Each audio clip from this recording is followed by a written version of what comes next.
So hi everyone, my name is Tingai and today I'm sitting and going to have a chat with Pastor Hali or Revd Hambali Leonardi.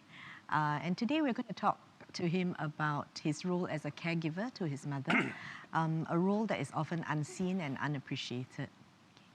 So Hali, when did your journey as a caregiver start and did you expect it? So it was about 2000. I recall this because that's when I started working in church. And that's when also my grandmother passed away. And my mother grieved over the loss of her mother. And then she was very depressed. And in the end, she was diagnosed with depression. And subsequently, she was also diagnosed with dementia. Yeah, she was in her mid-60s then. That's fairly young. Yeah. And when she received her diagnosis of depression and dementia, did you know what to expect from both these diagnoses? No, we were totally clueless. Initially, we thought that she could just snap out of it because my mother was naturally jovial. She loves to joke, tease us. And so we thought that it would just be a phase and she'd be back to her normal self. But unfortunately, she didn't. And I think it got progressively worse, yeah, especially with memory loss and so on, and become her paranoia, anxiety, and so on. Yeah. So and it was really challenging. Did you see a total change in personality? Your mum was no longer your mum. Yes, it was. She became a shadow of her former jovial self.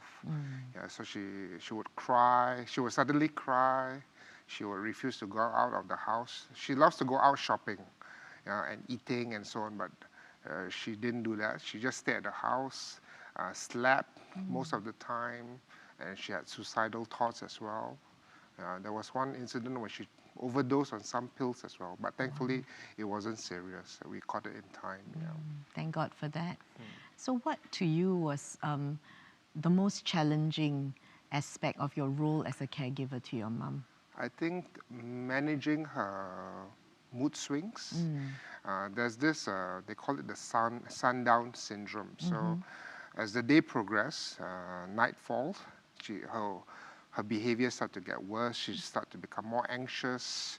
And she would start to accuse us of evil intention, like trying to, for me, there'll be days like she would say, oh, I'm the best son. Then another day, as the day progressed, I become the worst son, accusing me and my father of evil intentions, and also my helper as well, accusing them of stealing, of trying to poison her. So, and it's very difficult to rationalize because she will not be able to accept those reasoning because her mind was just imbalanced. Yeah. So what did you do to manage the sundown syndrome? So I didn't do any research initially. So I thought, so I would argue with her. I would shout and scream with much regret. Yeah. So that was difficult. And most of the time, I would try to avoid her. So especially during when we had the lockdown in 2020, we was cooped up in the same house, right? So our dinner times were really unpleasant because while we were having dinner, she would just accuse me of very awful things. And I decided that for the sake of peace and for my own sanity, I decided to just have dinner at my own bedroom. Yeah. That's actually one of my regrets because after that, in June, she passed away. Yeah. However, I think for caregivers, it is also important to find time for yourself, to take care of yourself. So what are some of the things you did as a caregiver to make sure that you had enough rest, you had enough time to yourself? So I decided to just, I felt initially guilty if I take a break or even when I go on holiday, I will worry about her. I will have to prepare all the pills. If I go on like a week long, I have to manage all and give instructions to my helper and my sisters. I'm thankful for my siblings as well, who will help, who will occasionally help out, come to visit and provide support. So taking care of myself, I think that sense of guilt will come in, especially.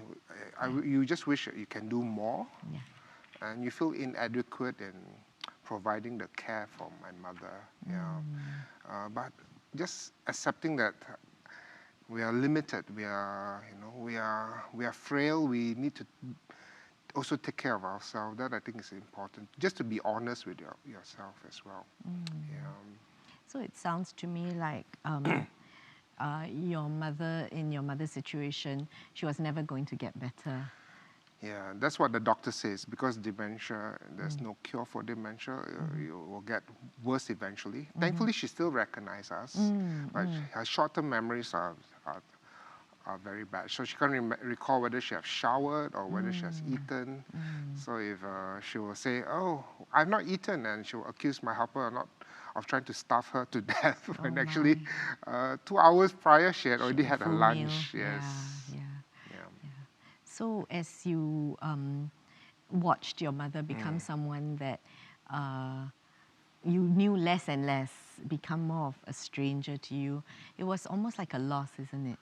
A loss of someone who you cared dearly for. Yes. How do you manage that loss for people out there who are experiencing the same thing, going along that same journey of losing a parent to dementia? How do you manage that? The first thing I think probably is to accept that my mother will never get better, and to accept her for who she is. She is someone who, with her own struggles, she is still a human being, lovingly created in God's image. But because of her illness, it's a mental illness, which it cannot be seen. It's not something like cancer or other diseases. So it's just to accept her for who she is. And I guess also to just love her unconditionally.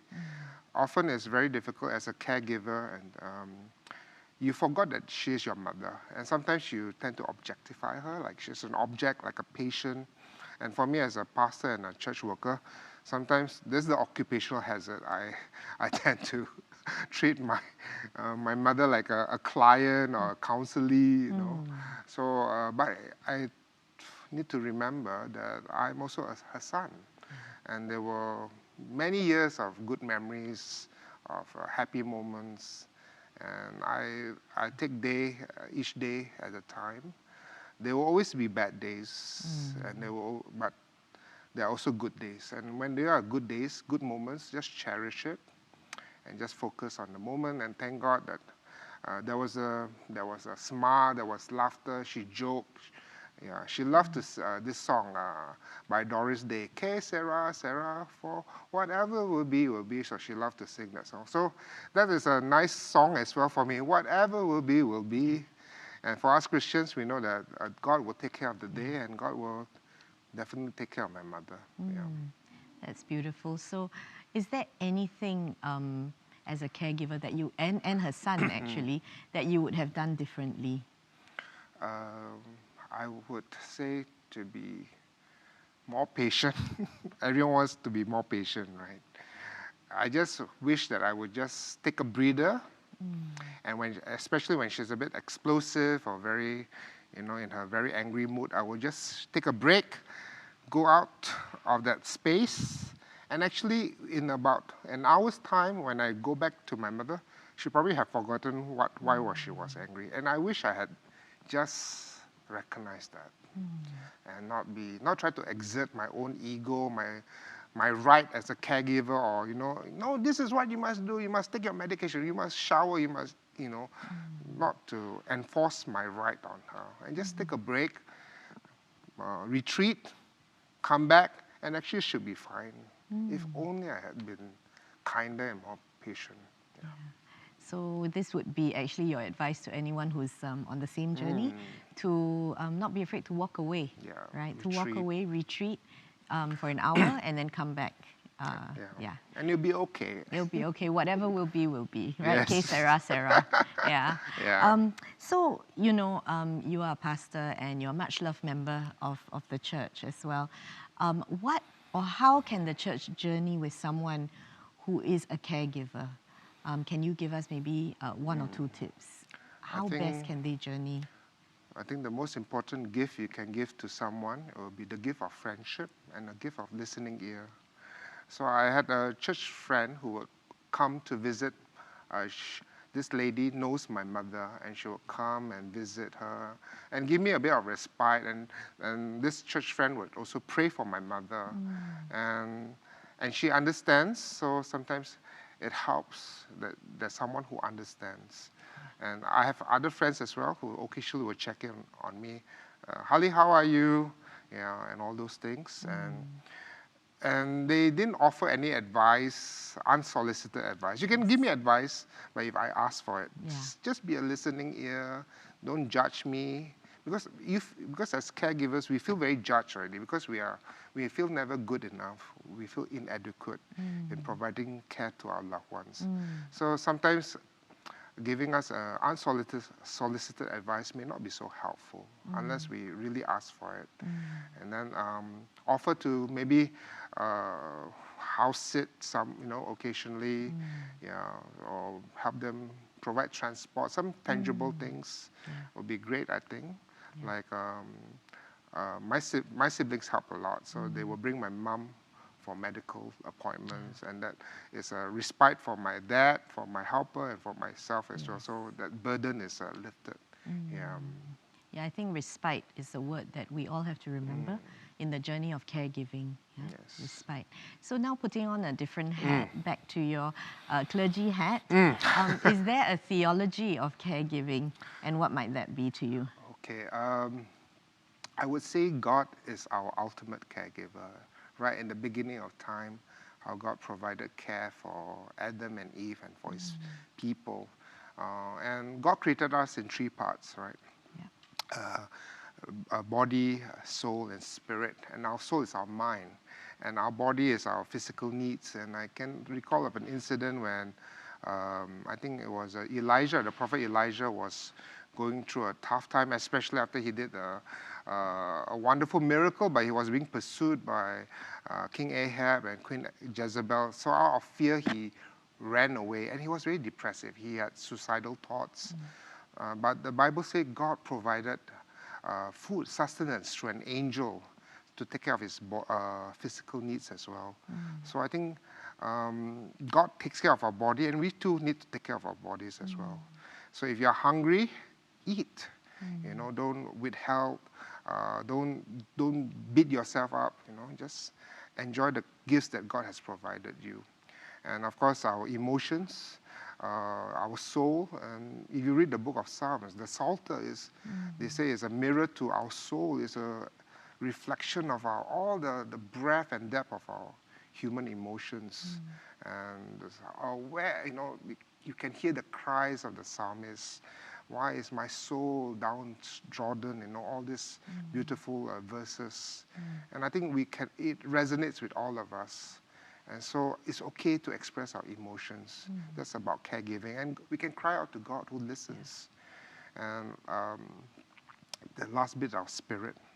What is different about Christian caregiving to other form of caregiving is that we provide hope, that eternal hope, that we can provide care for our loved ones on this earth, but ultimately, God is the one who will take care of our loved ones for eternity. So that it gives us a sense of hope and encouragement. And I just want to share a verse from 2 Corinthians chapter 4, verse 16 to 18. Therefore, we do not lose heart, though outwardly we are wasting away, yet inwardly we are being renewed day by day. For our light and momentary troubles are achieving for us an eternal glory that far outweighs them all. So we fix our eyes not on what is seen, but on what is unseen. For what is seen is temporary, but what is unseen is eternal. So Christian caregiving is also to see the unseen, to see that God is in the picture. We are not alone in this caregiving of our loved ones. We are never alone, and it'll be okay because God will take care of our loved ones, will take care of us as well for eternity. So that gives us a sense of hope. Amen to that. And so what I'm hearing from you is it's okay to not be okay because we have a God of hope, a God who will take care of eternity and our loved ones. Thank you, Pastor Hali, for your time and for sharing your journey with us. Thank you, Ting Hai.